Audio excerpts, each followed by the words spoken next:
एक आदमी ने एक बहुत ही खूबसूरत लड़की से शादी की। शादी के बाद दोनों की ज़िंदगी बहुत प्यार से गुजर रही थी। वह उसे बहुत चाहता था और उसकी खूबसूरती की हमेशा तारीफ़ किया करता था। लेकिन कुछ महीने के बाद लड़की चर्म रोग से ग्रसित हो गई और धीरे धीरे उसकी खूबसूरती जाने लगी। खुद को इस तरह देख उसके मन में डर समाने लगा कि यदि वह बदसूरत हो गई तो उसका पति उससे नफरत करने लगेगा और वह उसकी नफरत बर्दाश्त नहीं कर पाएगी। इस बीच एक दिन पति को किसी काम से शहर से बाहर जाना पड़ा। काम खत्म कर जब वह घर वापस लौट रहा था, उसका एक्सीडेंट हो गया। एक्सीडेंट में उसने अपनी दोनों आंखें खो दी, लेकिन इसके बावजूद भी उन दोनों की जिंदगी सामान्य तरीके से आगे बढ़ती रही। समय गुजरता रहा और अपने चर्म रोग के कारण लड़की ने अपनी खूबसूरती पूरी तरह गंवा दी।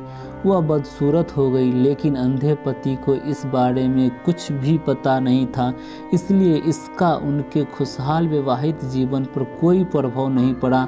वह उससे उसी तरह प्यार करता रहा। एक दिन उस लड़की की मौत हो गई। पति अब अकेले हो गया था। वह दुखी था। वह उस शहर को छोड़कर जाना चाहता था। उसने अंतिम संस्कार की सारी क्रियाविधि पूर्ण की और शहर छोड़कर जाने लगा। तभी एक आदमी ने पीछे से उसे पुकारा और पास आकर कहा, अब तुम बिन सहारे के अकेले कैसे चल पाओगे? इतने साल तो तुम्हारी पत्नी तुम्हारी मदद किया करती थी। पति ने जवाब दिया, दोस्त मैं अंधा नहीं हूँ, मैं बस अंधा होने का नाटक कर रहा था, क्योंकि यदि मेरी पत्नी को पता चल जाता कि मैं उसकी बदसूरती देख सकता हूँ तो यह उसे उसके रोग से ज़्यादा दर्द देता। इसीलिए मैं इतने साल अंधे होने का दिखावा किया।